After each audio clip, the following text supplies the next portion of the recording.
You made me think of something ekhathi usho leya part. You made me think of Mzwakhe Mbuli and the things he raised at that time and how art was suppressed.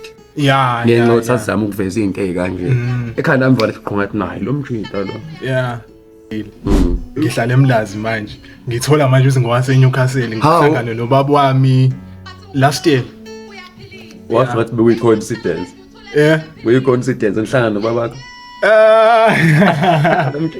Ukusho nje phethe casual ngihlangana nobaba wami. No, bese. Nosukuthi sihlangane ezini ukuthi besingazani nje at all nosukuthi mhlambe siyazana but then we met in town ukuthi awena ngubaba. Ekukhuleni kwakho kwakuthiwa uyephi? Zelwa ukuthi ukusuka kwababa kwangakona ukuthi uyabaleka or something. Kwakuyihlazo ngalesa sikhathi. Okay. Ingane yamfundisi, uma wami umkhulu wami umfundisi. So kuyona yonke lonto le ekuthenini hawu Thokozani uzunengane kanjani ingane yamfundisi inani yabo ngoba se record na internet ayikhohla. I request that ngoba soqeda namhlanje nayo le podcast le you have a task which is a homework to work, write, plan your show, stage it. Next year you post. I don't know about next year no mind, but uzobuya la uma usukwenzele into zokuthuma. Sine deal nawe. Nako pevula bathi impi. Asinibingelele sinamukele uhlelo igondlo ziyaphilisa igama lami uNtokozo starring ngwakaZulu. Sinibingelele bafethu kakhulu sibongeke bafethu support yenu ngoba ngihlezi ngisho ukuthi it goes a long way you liking, subscribing, sharing and engaging le content le we highly appreciate it. And njalo ke masenza lento ngisuke ngisho mina ngumuntu ojabulele no happy ngesimanga sohlobo labantu engisehleli nabo nokuba understand nje mfethu ngiyawathanda kakhulu ama poets ngiyawathanda ama journeys abo mina nje lepahla iyangihlanyisa kahle singasho njalo lepahla nje mfethu iyangihlanyisa lo ngisho ngilela utholi yalo awunqenje ukungiphupha ukuthothe kuyaphupha yami mhlawumbe sengihaya nje mfethu inkondlo mhlawumbe ka tsunami nje example kodwa uthothe ngilele kanje bafethu namhlanje nginomngane nami la ngibengiqala lo mjita lo khona umuntu omude kunami khona umuntu omude kunami mfethu abangani bamonhla abahlezi bethe umuntu start ngaye namhlanje ngidelile ngidelile namhlanje I'm going to quote something to introduce him which is one of his last I think he uses it to introduce himself noma mayivala uzosixoxela ke kahle I'm not a bad guy neither a good guy. I'm just the other guy. Education is the most powerful weapon you can use to destroy the mindsets of a black person. Maybe it is key to success, but not for the black youth. To us, education is our cause of death. Afrikaans must fall. We died. Fees must fall. Also, the youth died. Left our homes to these universities with hope of changing our homes' backgrounds, but ironically returned to those very same homes in coffins. They say the black youth is too lazy to think outside the box. I mean, how are we supposed to do so when the police don't hesitate to put a black life in a coffin? Even poverty has less black deceased compared to education. Who knows? Maybe Hector Peterson will still be alive today if it wasn't for it. Slave ship never ended. The black skin is too hard to crack, so they chose to chain the black man with education. Matric certificates. Those are placed under our mother's bedroom sleeping mattresses as they do us nothing. Tell me the necessity of education if it teaches us to be dependent on the white man. Taught every young black child in the hood that being rich is leaving your township and having white neighbors. Speaking fluent English is a measure of intelligence. A black child that fumbles with speaking English is stupid. Taught us the knowledge we have is nothing without a piece of paper to unlock the closed doors that only white people have keys to. It's blinded us. And I don't blame my sisters for bleaching their black pigment of skin. I mean, we all have our own ways of escaping this slave ship. But then the presence of the sun seems to constantly remind them of who they really are. Isn't it ironic how we, the black youth, is so invisible in South Africa, yet the police never miss a bullet when shooting us. Speaking of shooting, our fathers died in Marikana, and the irony in all this is they were killed for exercising their rights, the freedom of speech. They were silenced for some gold. I guess the mine bosses took it too literal when they heard that silence is golden.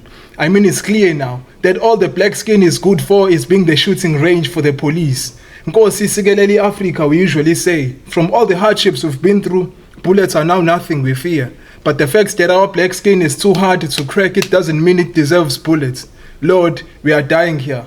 Or our tears brings you joy. As we once heard that Jesus is white and Satan is a black man. Maybe making us suffer like this is indirect revenge to him. I mean, even in the Bible, we've never heard a black man being saved out of something. South Africa is a rainbow nation, they say. But the black color is not there under the rainbow. What a coincidence. The black sheep of the family. The white angels. A dark cloud hanging over you. White is for peace and innocence. Blacklisted and everything. But no one seems to mention the beauty that comes with darkness. How darkness gives life to stars. How our black skin is the only skin that can survive the presence of the sun and hold its heat. How we survive slave ship, apartheid and racism. We are undefeated. They can take the gold and diamonds. Take the land and everything. As long as we have us, we have every reason to live. And all the pain and struggles we've been through was nothing ever meant to kill us, but to show us the power that our black skin holds. Blessings. I am not a bad guy, neither a good guy, I'm just the other guy. Yes. Whoa! Bro. Shit. That's poetry, bro. Thank you, God. Reality nje. Wait, you have to think. Yeah. Ubunandi benkondlo bulapho. Hey mfethu, hey noma sebekuphikisa uzobayibheka ukuthi inkondlo ziyaphilisa. Ukuphi mawubhala le shandisi? Hey. Usho mhlambe ekuthenini Your state of mind where you what triggered the piece?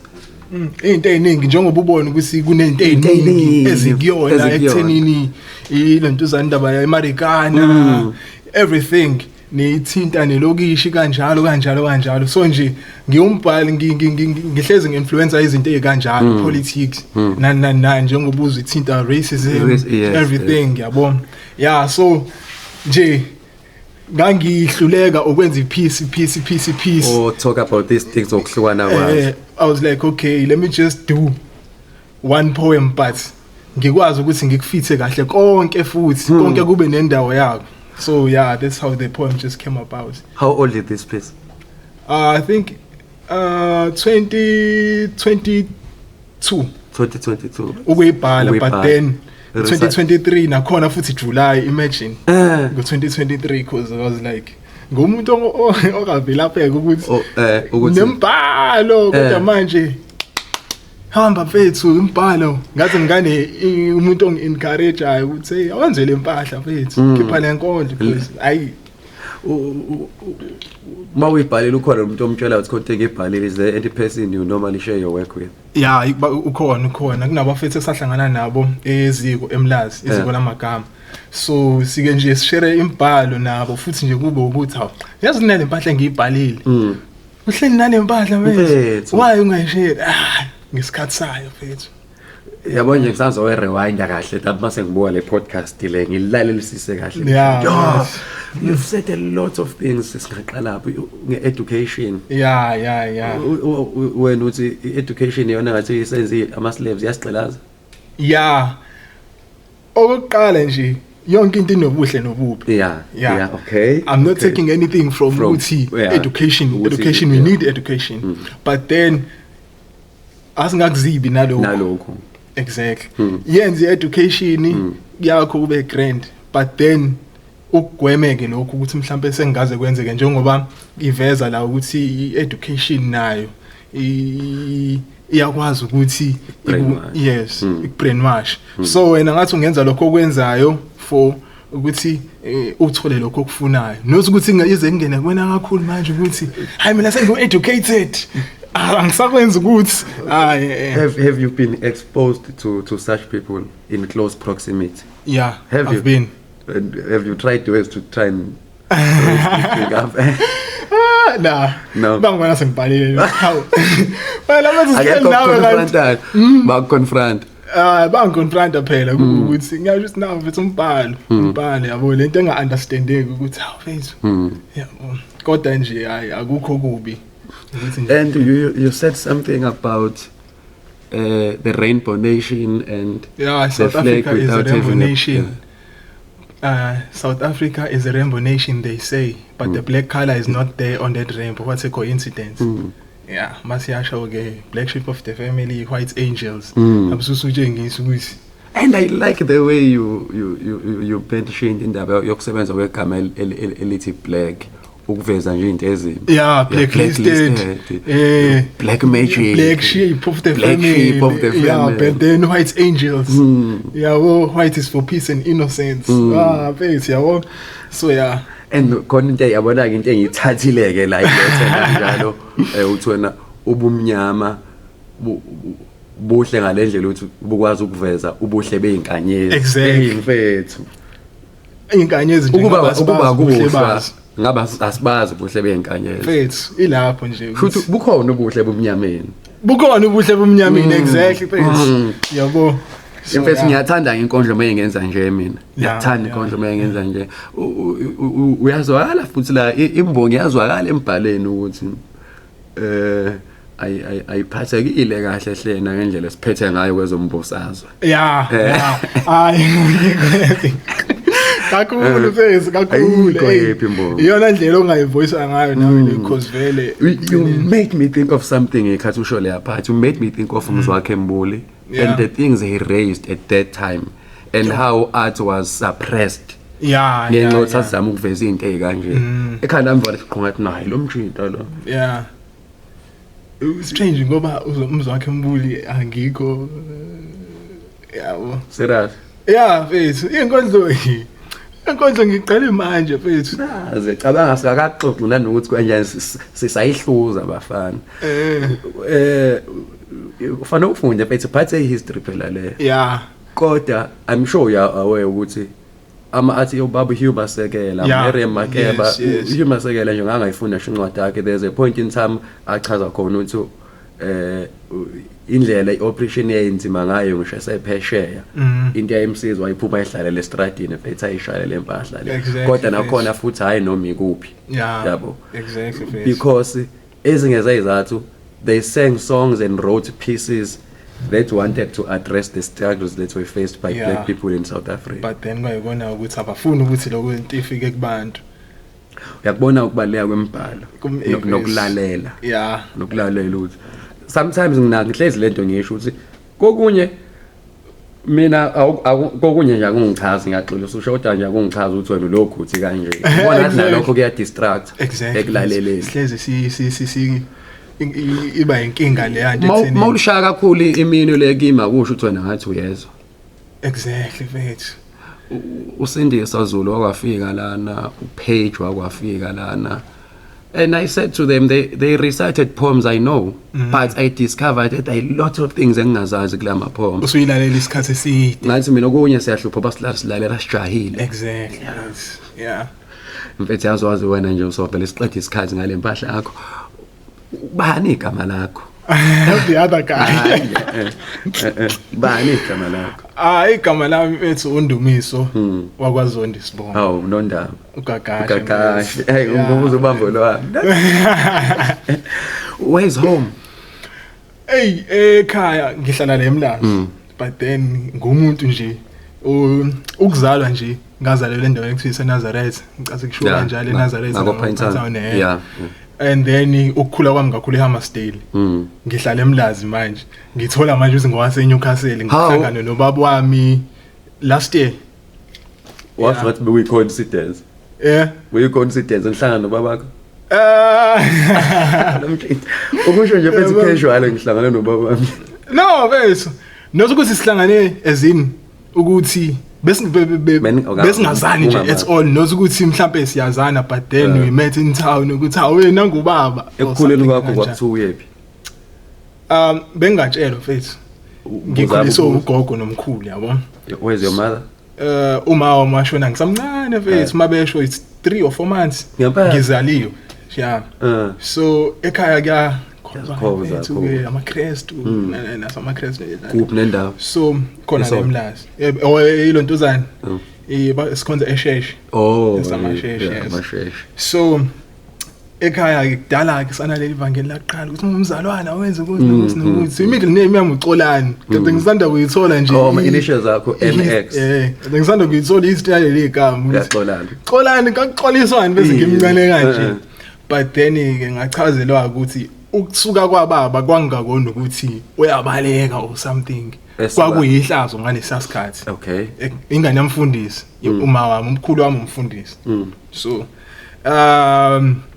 so kuyona yonke lonto le ekuthenini hawu Thokozani uzunengane kanjani ingane yamfundisi inani yabo so kwakuthi ke Xolani kanje ubaba ke ngaleso sikhathi akade umuntu onile nje onecala kanjani so ungibambaziswa kwezinto ke ngakuthi ke hey because basebesele eNewcastle ngaleso sikhathi baphinde babuya beza ngala la ngafika ngazalwa khona ke eNazareth kodwa ngiyowase eNewcastle yabona ke iqhamuka kanjalo so yeah mfethu into kanjalo so for all these years ubaba kanihlangana mawubuza ubungatshela wakwafika ngisamncane do you recall yeah I do recall ize ngam oh yeah yes but then ngatshela ukuthi uyambona lo mlisi ngiyambona aziwa ngelinye ilanga umalume lo siyochazela ukuthi umalume kanjani ngelinye ilanga kodwa uyayibona ukuthi nawe ufana naye lo malume esafana manje lo malume uyina kanje bese ufana nomalume kanjena hey wena bese so yeah mfethu i-height yakho ufuze ba ngibafuze bobabili uma wakhe nawe machaza ubaba mude ngiyamazi ayisukele eGabateni lensizwe but then ngeke noma wami wefuza umkhulu ubaba wakhe yes ngoba usho nje so ngiyakhula ke nami ngimude ngifuze umkhulu lo ubaba wami ekhanda yabo ngiyasho yonke into yakhe ukuthi ubaba lo ngempela kodwa manje emdala ubaba wasishiye umkhulu wasishiye emhlabeni esina 94 so manje ngiyambuka lo ngibaba omdala kanje kodwa manje sinawo lo so yeah mfethu ngiyakhula nje ngazi ukuthi ugogo nomkhulu umano ba abazali then ke ngokuhamba kwesikhathi ke umkhulu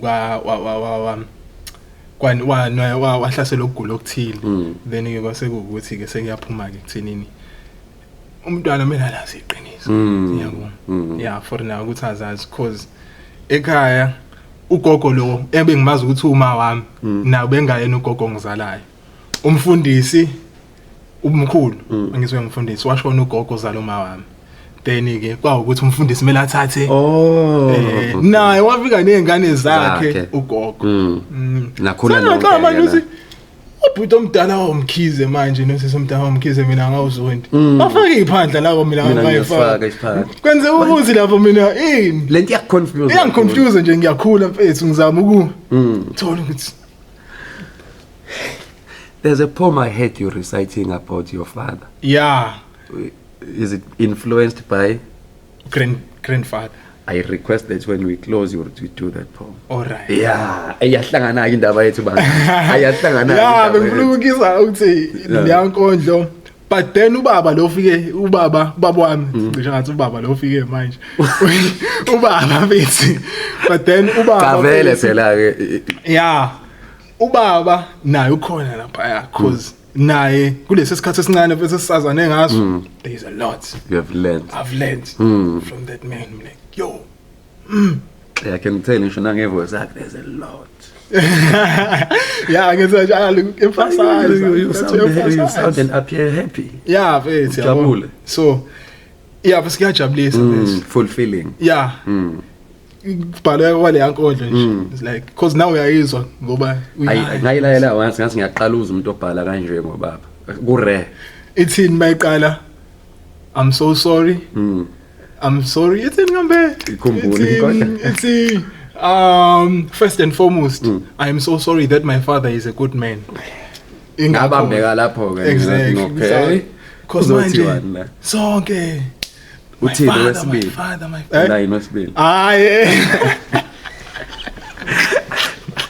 Ningayijaha bafethu, ningayijahi yeze ekugcineni. Yeah. So ugogo sakhona usakhona yeah usakhona sakhona. Yeah. So ama siblings akho la manje wachazayo ubhuti no Yeah, usakhona. okhabazela. yeah Eh. usakhona Have you written about these things? I think there's a lot to unearth la kuwena enkondleni zakho. okuyilento zani Ngale situation nje le mhlambe ke nama observation okukhula wakho kade wenze le example manje ukuthi uyakhula khona abafaka isiphandle wena usifake. No enye into lento zani nomageba face yazi kuyangihlula ukubhala kakhulu ngento ethinta mina Wena, kakhulu kakhulu, okay. le yankondlo yami bekuyinkondlo nje yokuqala angazi ukuthi iyafika kanjani ekuthenini ibhaleke because namanje ngisanenkinga mangifuna ukubhala inkondlo ngoma because manje you want to write but there is nothing Oh. not even isithombe ukuthi Ngizothi ubukeka kanje oyinto kanjalo sibuza auntie ngihlala no auntie ekhaya udada kwami umdala yes. simanje Umtshelile umuntu onjani umtshele nathi akhuzela. yeah ngimtshelile bese ngimtshelile Ba-aunt. ukuthi mhlambe Cha nje mhlawumbe indlela esengim-addressa ngayo anti ubani ngithini. oh auntie Ntombi Zondi Anti Mantombi ithina siyabonga ukuthi udedele undodana. yeah kanzima uthi hey So yenkondlo wena. hey uyakledi usiyakho uyakulela iziko lakho Ubezele lento ke anti nayi into esisuke Yeah, sihlanganele yile. awekho amantombazana Awekho ithina. Kuphuza amanzi. Yabo. Kuphuza amanzi mfethu. Konke engiphazamisa ishoyo ngo-anti. Oh yeah uma bengisawu uthi ukuthi nokubuza yena. ngibuza ukuthi uma wami yomuntu kanjani kanje because nabo futhi they don't give much hayi uma ukufuzene nje uba mude kanje uma wakho nje wayethulela nje wayemuntu oculayo so they always thought ukuthi nami ngingakwazi ukucula because ubaba naye siyazana nje into angitshela ngayo ngoma kulizinto ayibalayo ngoma ukuthi makho used to sing undumiso nje wayedumisa uma wakho wayeworship wayethi my phambili ngabi hayi Kubhuka. ngisho ukuthi manje konakala happy manje kunenawe So igama landumiso belavela kanjani? Futhi waliqala uma wakho. yeah womabili Womabeni. Ndumiso Xolani Ndumiso Xolani. yes umkhulu wanqambo Samson balinqaba mfethu yazi ngicamelana kanjani uSamson yo mfethu ngangalifundela kama ngikhula ngempela babe ngicona ngale lokushini usem uphunga umkhulu ama Samson Thothi sishaya ingqamu lapho hey basho bafethu kuthe Samson hey ngibona liyabasela eligama but then ezingikhula ngawuza umlando kaSamson from the judges oh yes uthi hey le ndoda abanamandla mangaka cause kuthiwa ngizelwe ngangithambile ngalendlela yokuthi kwangathi nje ngeke azaphile lo muntu and then baba was like kwakhuluma ukuthi uSamson la enamandla lengane le ningayiboni ukuthamba kwayo something exactly lo inkosi le hey no nangu Samson mfethu Samson onempunculo inwela zika amandla uyazi ifesi ngoba ungitshela kanjena mina phela ngoba ngiyalalela I think unayiphomu kama wakho from the things you are telling me and what you are questioning ukuthi lento lefethu iyahlupha ngoba inkondlo kumele ihluke kunokuthi kunenkulumo noma mase sekumele ukuthatha kube ubucingo lento kube inkondlo Ngenze mangathi ngabhala uDiary ngiyayithanda le nto eyishoyo ukuthi ekubhaleni nje kwethu mina ngibelieve ekuthenini uma uyipoet singaxoxa ukuthi ngifuna ukuthi mina kunezincwadi ezihleli lapha phezulu kwetafula eziyinhlobo ezihlukene ngokwama filters mhlambe but I cannot say le nto kanjalo ngendlela engasho nombani exactly I creativity ithi yenza umuntu abone ukuthi nginezincwadi but find a way Exactly, unique mfethu. ozokwazi lento ukuthi that is point because phela inkondlo fanele siyihluze ekugcineni Exactly, bese mfethu. ngikunika i-reasoning ukuthi why ngithe mina kanje lento le Masuthe umuntu wesifazane oyindoni yamanzi awuqedile. we all know that We all know that. futhi mangimbona na nguyindoni yami Indoni yamanzi. Isho. itopic ekeleyo futhi kwabanye abantu I'm sure na indaba I'm sure uyayibona mfethu la ku social media izinkulumo ezikhona Yeah, mfethu sikhona. and what's your view Hey, abanye mfethu. bathena abanye bayaqhaqhazela uma bebhala abanye abasho lutho akusezona izinkondlo lezi baxoxa indaba Hey. Kunzima bese singakhuluma ngento yalowo muntu because mina ngokwami mfethu ngilalela lokhu engikutholayo. Uma kuukuthi kuyasebenza kumina ngiyakuthatha. Uma kuukuthi ay ngiyabonga mfethu. kodwa phela mfethu nawe umuntu Funa ngikhulumisa indawo starting. nawe umuntu Yeah, mfethu. khona nawe into oyibona ukuthi hey Yeah, mfethu angicabanga ukuthi as umuntu kuyafika la esekuthenini khona into usuyenza perfect ekugcineni. There is always a room for improvement. Yabo. Cause abanye mfethu kuba ukuthi baswele ulwazi abanye babo. Abanye futhi kuba ukuthi banalo lolo lwazi lolo but yena mhlambe ekhanda lakhe ukuthi uAime mhlambe abanye bathi phela yena ufuna iaudience ukuthi ayifuni le audience yena. Yabo. Thina ayingeke lezi nkondlo zene ezihluzwayo. Yabo. Mina ngifuna ukuthi mangima la ngithi gege abantu basheshe yabo. But then ngeke ay iyakhulumisa le nto. uyabona nje mfethu masikhuluma mina ngibuye ngilandele i-hip hop kakhulu angipheli lapha mina angiphele ngaqala lapha ngempela ngine rap career yafaila kanzima. tutabalance Lalela.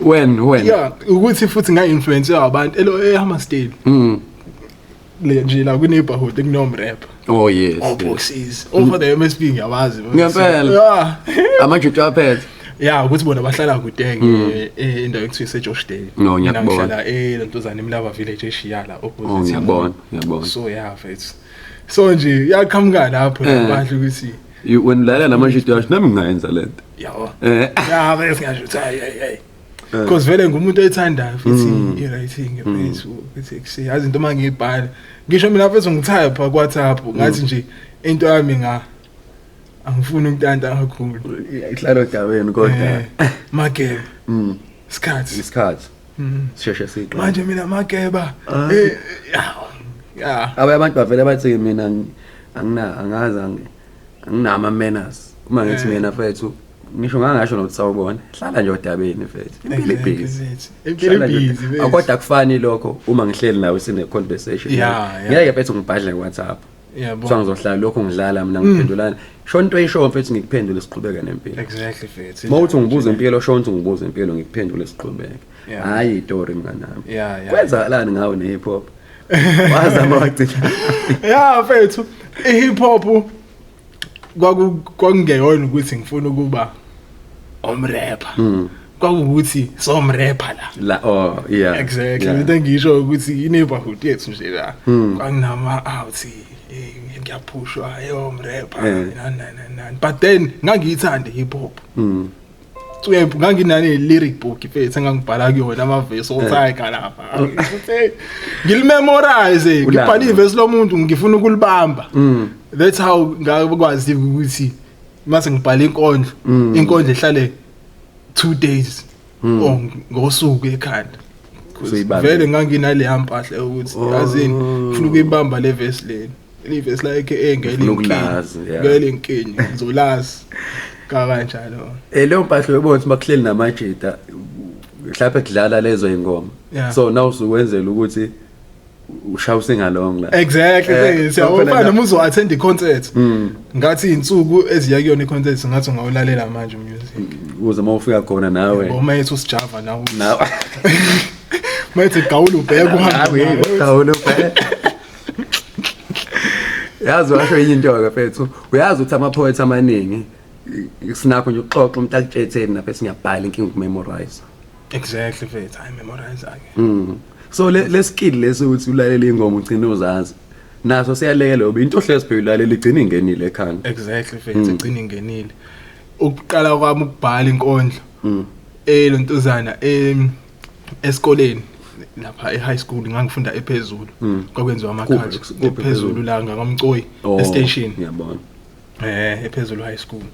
So kwakuwukuthi sidinga umuntu ozobamba inkondlo ngiwa kuma culture kuyosinwa nani khona umuntu ozofumela afike asho izibongo zenkosi ushaka indlondle nopapa ekhanda kwamenzi hlawalela umuntu omemezayo engase yakhalyalela wena ngishaya starring ngempela kasiwa washo uthi shawa mesulu athi ukhona uzondi awangilanda fresh ulesithathu zondi ngolesihlanu kuyiwa kuma culture lemba osuqalile ukuyimemorize ibongo zelemba ungaqala ngangaqala but angiqedanga yeah kwakumele isishiwo kodwa yeah exactly kwakumele kube ngakudla nazo ngakudla nazo manje uthisha ufika nazo uyakunika ufika nazo uyanginika crema lempahla bamba nempahla nami ngingazi ukuthi wayibona bonke indaba phike wena yeah cause eklasini wayenenkolelo ukuthi basingabe sizofunda something kumele kube khona umuntu basingabe sizokwenza ipoem kumele asifundele yena noma kube khona umuntu oyedwa okwazi ukuyifunda kahle like classic exactly like awuyifunde lenkondlo uyifunde ngenkondlo uyifunde ngenkondlo uyifunde ungayikhulumi futhi ifunde sakuyirecite sakuyirecite ifunde nje ayi uzoyibuka ke le kodwa leyo okay nansi la okay nanku ngqi nansi alright mfethu yenzeka hayi wabona lapho ukuthi hawo lo mfethu indlela ayifunde ngayo inkondlo nendlela abamba ngayo angayibamba le mahla tshela wena ayenzeka mfethu ngabhalela enye intombazane inkondlo nayo benze angazini into but kwakuyi competition nayo fikithi Ntombizi ngicela ukubhala inkondlo nani ambhalele ngayo waya kwi competition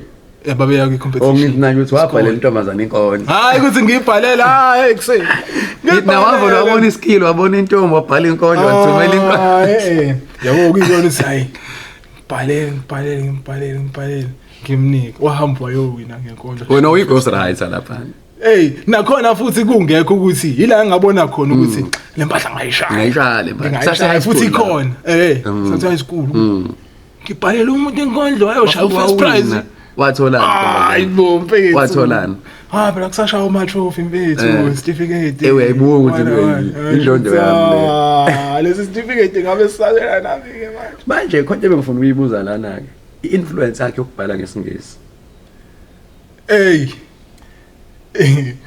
isingisi mfethu kusukela esikoleni kwakuyinto engiyiphasa kakhulu kunesizulu ngangishayela ngangithi siselwa lento ekhaya wahlanya yini umzalayi ngiyabathanda abazali bakho phasa isizulu phasa isizulu nothi ngangisifeyili kodwa exactly cha indaba phasa isingisi kakhulu why phasa isingisi kunesizulu ayeza ngisingayisizulu phasa sikhuluma nje kanje esingisi mfethu asishaya nje inkondlo yakhe ebunandi engaka mfethu ngisho ukuyihluza ukhipho simile or as like finish face English isizulu bathi ke mfethu ngeke ngaqala ngabhala ngayo futhi ngize ngibe uthi other guy nje but then lokushini wasiyihaye inkondlo mase kusukuma wena nenkondlo ye-English ayovela ubona ukuthi abathene ngadown labantu abakhathala nje bathi lento ayisholo mfethu yini manje ngabhala ngesizulu sahlangana ke nabanye ke nawe sizwile kuthiwa bazongifika bezongilanda ekhaya sizwile kuthiwa uyimbungu wena indaba ungahayi ususemlazi sasemaster into ephoda aqala useyamastel yaqala ngisaseyamastel mhlambe ngasuma ukuthi mhlambe le ndwi inayo kakhulu usukuyiziko angaqala yamastel ngaqala yamastel interesting now samastel becost ama session akho noma into ebiyenzeka esikoleni into ebiyenzeka esikoleni yangenalo ngisho igama Vele nihlangane. Sihlanganela nje senzele inkondlo finish. Yabo. Uyawazi la manje acula i The Joy. Ngiyawazi. Uyawazi Sake bafuna. sashare gig now. Nabo Besa the angelic voices bebaningi. bahlangana kanjalo na bese high school. Kwakuyinto eHammersdale nabo kwakuyinto nje echazayo. Sake sashare gig nabo. Sahola ukuthi siyoba bokuqala bayophaka kwibuffet. Yabo ngase igig yami yokuqala. Awukuthi nje Nina nizobe niphambili kulike. Kakuyisesontweni futhi siyohaya abantu besifazane ngubani inkondlo nje incoma abantu besifazane inkonzo yomama yazi le audience yomama simuhaya. Ngani yami. Esasashama sonto kudala. Esasashaya sibuya kwamlazi ukuba. Kodwa ngangithanda mina audience asesontweni. Namanje futhi. Namanje because I know those people will sit and listen. Futhi fana unegotiate nabo bakufaka ngesikhathi esiright. Yeah. Hayi mase kuthiwa sekuyadliwa kuthiwa ayizimbongo khona umfana wethu la ohayayo. Yabo nje giya imbongo stage qinqinqi ama plate la kuyadliwa. Hey wena. Abantu basukuma one by one baphuma bayangena enjani benjani. Hayi bafana bami mfethu The Joy. Ukuthi ngikhumbuza bona mawuthi nani ihlangana nabo babethi nje bayenza bengazi. Ngiyakhumbula behlangana ngisho emaklassini bethi ezikoleni nani. So uthi lento engenagama. Yangenagama. Enikhathi nanikhanda kanjani mhlambe nanilinda kube ibreak noma after school. Sasilinda after school. Yeah. Futhi ngaqhamuka naye idea kwakhona oyi thathayo. Ngabizwa ngamenywa kwi-idea yami yokuqala isession. Umele into yakho. Mfethu ngithawu. Oh nangu komunye bafethu ozosijoyina. The other guy. Bafo. Kanjani manje mfethu intellectual property. Tshela wena session yokuqala yay after school. Kwenzakalani sesiyaphuma isikole wangena uthisha wethu wemaths. Wangena nje sesimisela u4 kanje. Lange sekuphunywa u quarter to 3 amasitele izikole. Wangena nje uthisha wasimilisela nje u4 athi asiphume. Sizophuma u4 namhlanje. Isession ikwi-class elilandelayo. Ziyakhala ngale mina ngekwe-maths la. Ayangikhalanga kanje starting mfethu ngizizwe inkondlo ngale. Uhleli ngaye eclassini. Ngihlele elontuzana bese ngihlala kwi-last desk la ekhonini ngoba ngimude ngisithi ingane zabantu mayihlele emva. Ngiyayizwa inkondlo. Yahlola ngemuva. Hey wena Hey bafethu umuntu usuwakude neyinkondlo. Yabona wonke. Yeah mfethu. Othisha babe awe bani support kodwa. Nah, but angibagxeki futhi because kwangayona vele into esiyivezile. Kwakuyinto esiyenzayo thina eclassini lethu after school. Where are those guys you were with at that time? Yo angibazi mfethu. Ngisho Facebook bazi. Oh bakhona abanye mfethu ukuthi nje phela ke sokuba ukuba busy kwempilo mfethu na. abekhoda kwi-art. Ukhona oyedwa mfethu. Ubani lo? Ukuthi ungale umhlengi usonkondlo ungale kodwa ke Hammersdale but na akasagxilile kanjalo. Athi ngiyamazi umhlenge. Yeah, umhlenge. Sounds familiar. Yeah. Manje uphelela kanjani eMlazi? eMlazi ngiqeda umatric eHammersdale. Ngayohlala la ngasihlala la eThekwini. 2020, 2021, 2022. Lockdown le. 2023 ngayohlala eMlazi. Nge-lockdown ubuvaleleke eThekwini. eDrobhen. Yeah. Awungcono. Sengcono. Awuphi ngeLuthing? Ngangila eTuba. Oh God. Oh God. Oh around. Ngangi around. Oh, Yeah. right. But then kwayilokho mfethu. And then were you aware mawusufika eMlazi ngendaba ye-existence yeziko lamagama? No, I wasn't aware. How did you meet those guys? I saw a post. Eh. Ekuthiwa kune poetry session. I was like, hey, let me go there. Na inbox uJabulani Mkhize kwakune number yakhe lapha kwi-post. Itumeleng. Yeah, itumele. Le ngichaza igama lakhe Itumeleng. Alifani nje naye. Mfethu. Budi. Akabazela. Angisiphele salale. Hayi mdala phela. Khabazela ngibona ithoni number yakho kanje kanje. Hayi ufike. Ikhona. Welcome kahle. Yeah, welcome kahle mfethu. Mawufika lapha na Hayi phela ke angithi kuye phela ukuthi uya rehearse la uyokhila kusasa. Okay. Isession njalo le. Yeah, session. Ayi yafika lapha starring. Hayi. Hayi. Kwangathi imandi uyibona manje lento le Hawu. yabuya la More than lento la wena oyifikise khona ekhanda lakho conclude ukuthi nansi poetry. Tshengisa Elinye. because manje into engithanda lapha wonke umuntu nje unqobile ecaba unqobile unelile ujabulana upoto upota. hey unelile sazi Yabo. unqobile angambiza la unqobile ngiyamdinga akaze la unqobile unqobile Hayi nama. hayi akaze la unqobile ngiyamdinga So, yeah. unqobile ngiyamdinga Into kanjalo. So ayafika ke lapha hayi basa. were you aware of these guys before you went I there? wasn't. But then there was someone eHammersdale who used to tell me about Iziko. Ethi ngiyanifisela ukuthi wena uye lapha. yayibona impahla masithina sibuka ibhola leyo mpahla efana le mpahla yama transfer ukuthi kunama agent ya headhunter kufuneka umdlali uagent kubona wena ngeke usalunga le South Africa wena Exactly. udingeke Europe manje kuzona kuthiwa manje usibona ushone kwigaba uphekekile wena Yabo. So lo mjidi wayehlala ngitshela kanjalo ulo ntuzana inkosi ngiphile enxumalo. Yeah. So angitsheleke hayi mfethu hey ngiyakubona ukuthi cause at that time sonke nje sazisabhala nje ungazazi ukuthi mina ngudi other guy nansi into yami na into yami yabo usathi mawubhala kuzwakala ubani nje kodwa kukona lokho kuzwakala kosibanibani ngiyabona ukuthi wena uwedwa okay so ngafika ke singafika ke emlazi bese singafika emlazi besu ziyona magama hayi wena bese ngibona ukuthi hayi ngabona ukuthi ayibuyibuka inkondla mfethu engaka inkondla into engaka uyibu umuntu ahaye mfethu ubone kahle hayi bo uyithatha lento ayishoyo la uyithatha wena lento ayishoyo mfethu and manje lento ayishoyo uyayisho kodwa manje futhi akakuniki njalo wena kumele uyicabanga ukuthi hawu lo muntu uthi ongikhothela mfethu an example mhlawumbe uthi lo ngeke phela mhlawumbe kube word for word mhlawumbe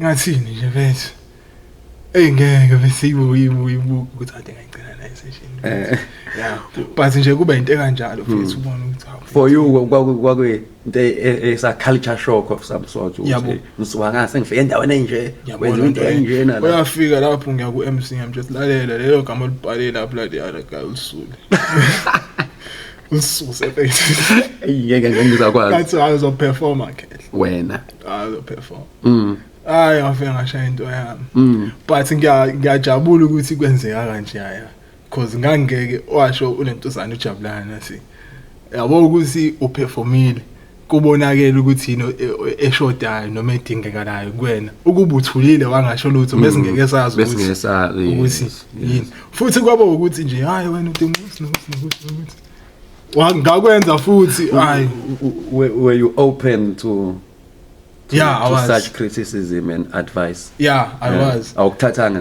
ngathi uya offend umuntu mfethu ngiyaku-offenda somehow but then understanding ukuthi it's for your own benefit. Yes. Yeah, because okokuqala very important. I will tell you ukuthi ayingeke. But futhi kumnandi ukizwa lonto from umuntu oyenzayo. Ukuthi ay manje litrap kanje na kube ukuthi vele into ayazi utrap but nakho. Yabo. Mawuthi angigenda utete ukene. Nawu ukene ngibona. Ukende utete face. Yabona into leyo so. Afana ucoach uma ngaphandle lapha nokuthi ngise groundini siyadlala. Into engafani. Kuba into kanjalo. Yeah, so nje. Very interesting. So you regard igama as an institution iziko lamagama? Yeah. Ngendlela okwenzeka ngayo. Mfethu. Yabona nje ngabona ukuthi into edingakalayo nje leya ngempela mfethu cause angazi ngempela ukuthi ngabe kwenzakala kanjani. Ngabe ngikuphi? Angazi ngabe ngikuphi because futhi at that time ngifika lapha kule session kwase kuukuthi lento yenkondla.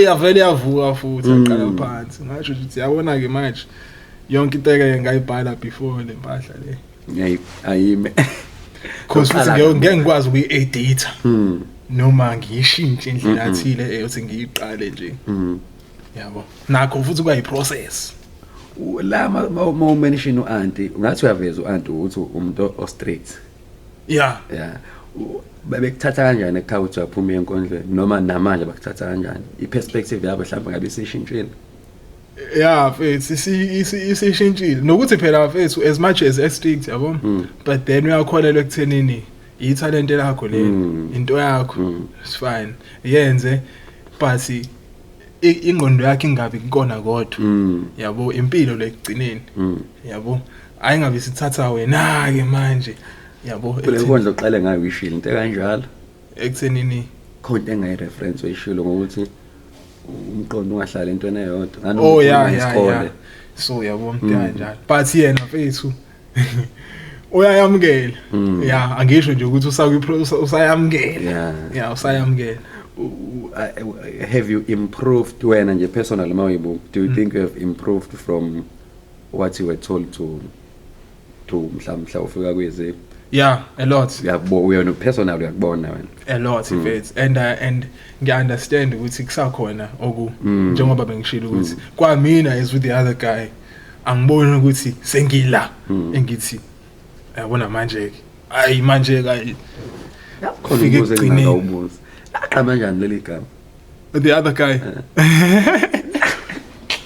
hawu kodwa ngiyiswa yini lonto I was studying mina ngifela ngincome nje ukuthi I'm not a bad guy I'm a good guy just the story sale impahla oh I always had the idea yokuba an anonymous poet like you know there's a poet called so and so but okay but then the idea required me ukuthi ube good khona sizokubuza khona sizokunika attention ukuthi ubalo exactly but asimazi sonke like umzekezeke of poetry yeah exactly it's awempahla kanjalo but then ngaswela indlela yokuthi khona bazoyithatha ke leyo mpahla mfethu yabona into lena but then ngeke kwawukuthi ngifuna igama ke manje because the idea came before the word ukuthi mfethu izoqhamuka ngathi uqala weBhayibheli le nto ayishoyo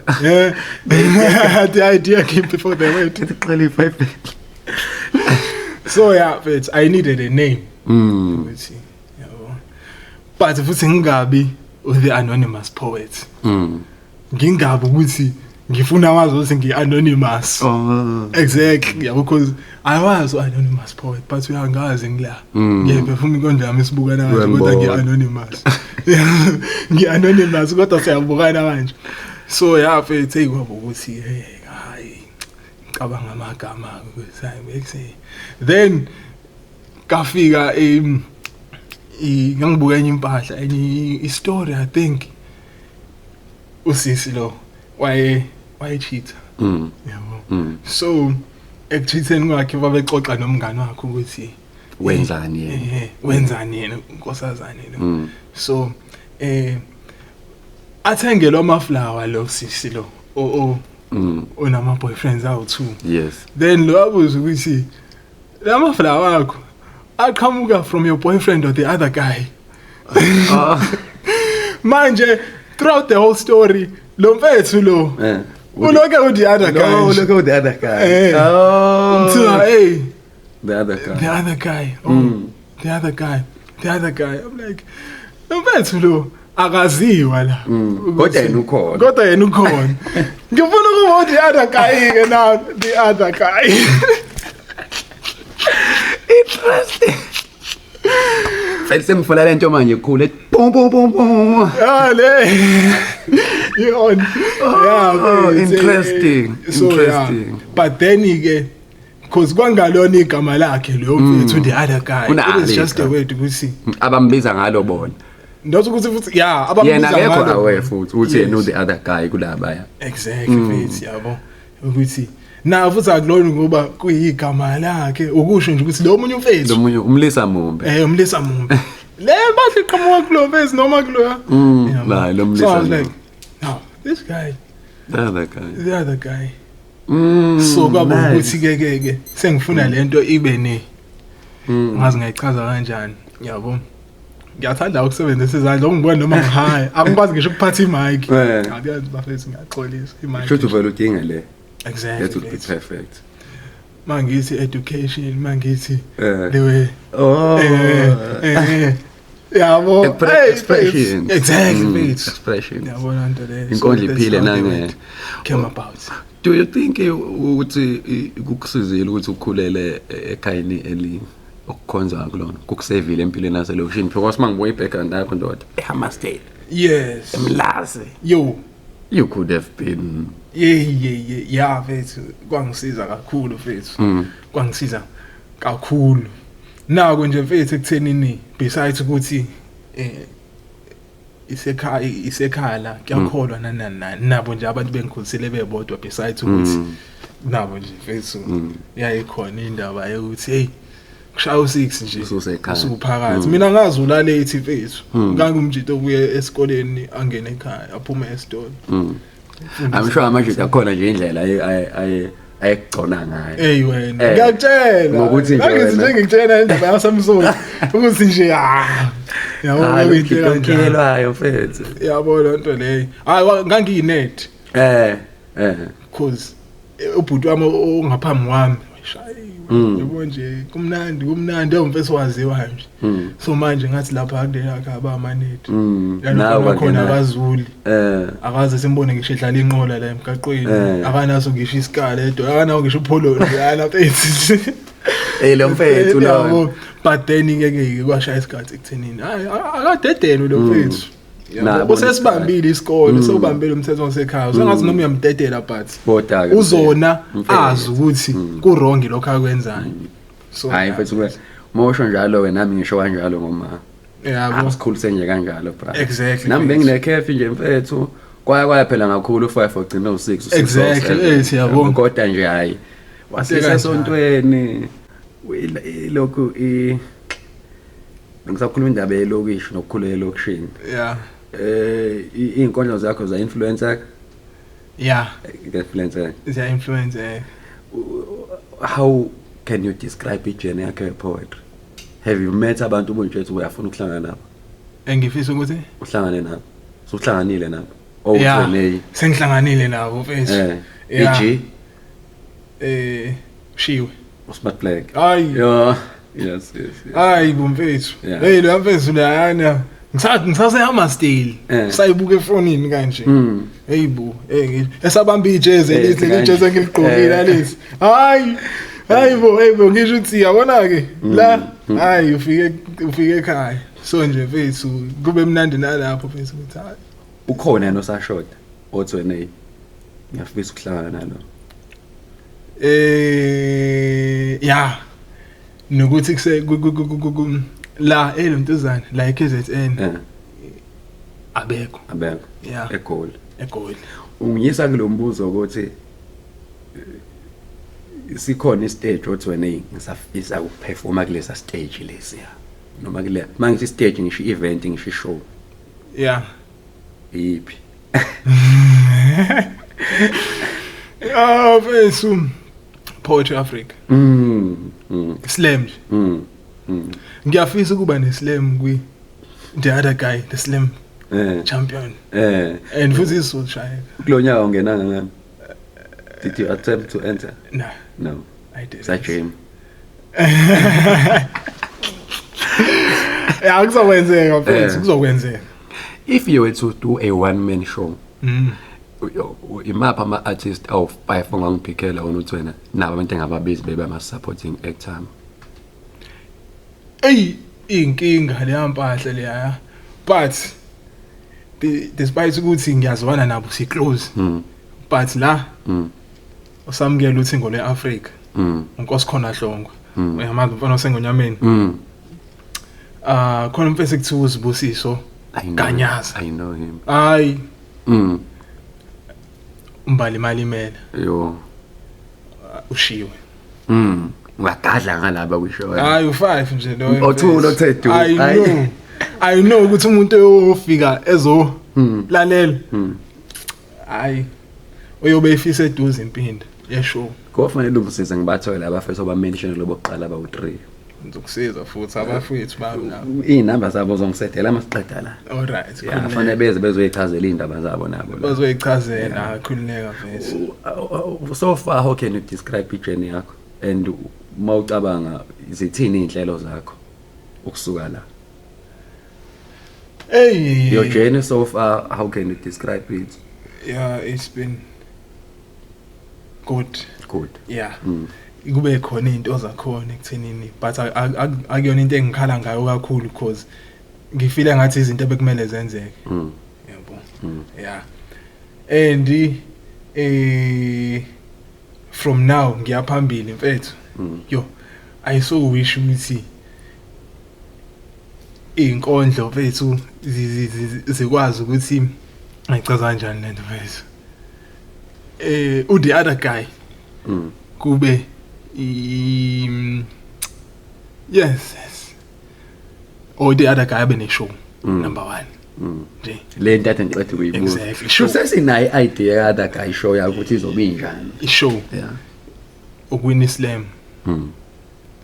Then ke yeah okunye nokunye sekuyolandela. Mm. A show, a slam, Mm. nje the other guy. So ubone emva kwalokho yeah, ukuthi ukuthi siyabona la. Base nje lezo zinto lezo ukuthi ngazi ukuthi kukhona ubani. Khona uba. are you happy ngestate se poetry so far? Nje as a genre nawe ingxenye yayo. Hey. Kukhona okuhle ngayo but there's still a room for improvement kokunye. Yes. Wena mawucabanga kukhona no ofuna ucontribute ngakhe kulungeni kwalezi zinto afanele lo njengo the other guy. Yeah mfethu. Sonke singxenye yayo. Akuyona irole yomuntu oyedwa ukuthi ayilungise. Starring anenze wena. Akuyona irole yomuntu oyedwa ukuthi asenze yonke into. Exactly mfethu yabo. So kuzoba kuthina sonke ukuthi iyalungani lokho kusasele kumele kwenzeke kuyenzeka yini. Ungikhumbuza nje ukuthi umuntu ngabantu amagcoka amasonkondlo no Rodney Adela they came to me, they have an idea so they implement it. I told them I'm nearby place abaqhubeka by establish into ekuthiwa uju, which is an online publication, a poetry which is profiling poets, talks about poetry, the events that are upcoming, in as much as that was something I was planning to do, but I told them I'm not going to be able to do everything. I'm alone. Exactly. You guys have the capacity to do it. Exactly. And but keeping them mnandi kanjani. Manje lo mbuzo bengobuza lokho ukuthi sometimes you shouldn't point fingers at some people and think ukuthi bona abawoje sabanamali. Cha nawe mfethu. Yenza mfethu. Hayi akwenzeki lutho ngoba ustarring. Mangithula. Futhi inkondlo ziyafa. Ayikho right le nto. Yeah. Sengiyagoqa manje yini into ongathi wena ufisa abantu bayazi ngawo bonke abayazi ngawe ayingawubuza ke lo mbuzo into engifisa abantu bayazi ngami engibona ngathi abayazi. I'm not sure if mhlawumbe ngathi into eyiperception or whatsoever, but mawase nje wena nayo opportunity ngiyakunika manje into ongathi abantu ufuna bayazi ngawe yabo sesixoxa kanjani ngawe nezindaba zakho. Yeah, but as other guy, as a poet ayengeke I don't think there's something. Abantu abalalele yonke le nkulumo. Yeah, lokho abakutholayo bakuthatha. Thatha lokho ukutholayo bese. Yeah. Can I request my piece? Yeah. And then we lokhu ke ngoba si record na internet ayikhohlwa. I request that ngoba soqeda namhlanje nayo le podcast le. You have a task which is a homework to work, write, plan your show, stage it. Next day you post. I don't know what next day no man, but uzobuya la uma usukwenzele into zowu2. Sine deal nawe. Uyabethile. Le nkondla la zoyenza manje ngesisho lutho nje ngicela uyenze njengoba injalo siyiyeka. Umuntu onombuzo ngayo sotholana kuma comment mawuhlangana nayo umbuze noma esebuya la esezositshela ishow yakhe ihamba kanjani wenze njani futhi kuyislam deal. Hayi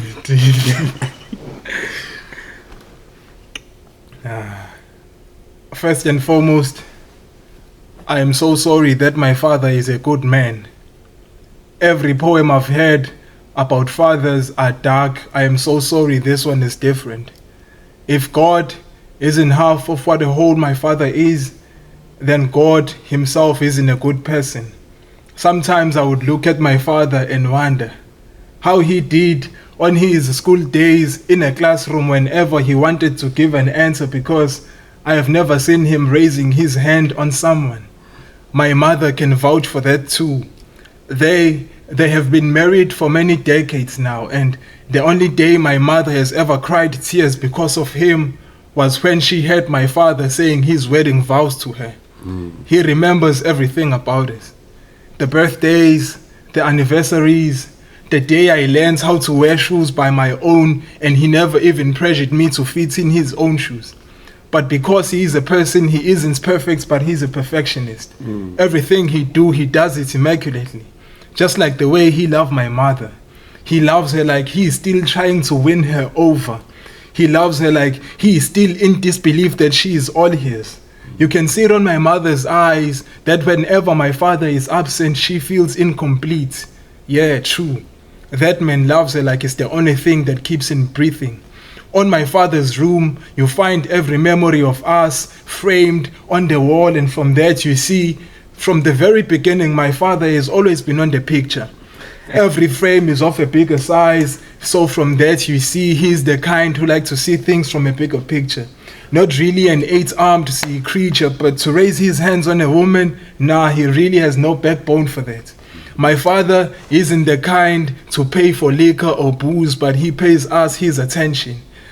One thing I would always cherish about him is he inspired me to do poetry. He taught me that it's not always the case that a poem is about a person, but a person can be a poem himself. He was my first poem, a poem that wrote itself. All I had to do was just to put it on a black pen and paper. You see, whenever I pray, I say, if I could be half of what a whole my father is, I would still be grateful. I am not a bad guy, neither a good guy, I'm just the other guy. Wow. Thank you. This guy is good, bafethu. This guy is freaking good. Yo. Thank you. Yazi nje mfethu ngithanda ukuthi ngiyakuzwa. Eh. Ngithanda nje ukuthi ngiyakuzwa nje mfethu. Ngiyakuzwa nje throughout nesingisi sakhe esimnandi. Thanks. Hayi mfethu. Social media. Facebook, the other guy in Ayed. You know the other guy. The other guy in Ayed. And then on TikTok, you the other guy _poetry. Instagram with the other guy _poetry. Yeah. All social media platforms inkondlo ziyaphilisa.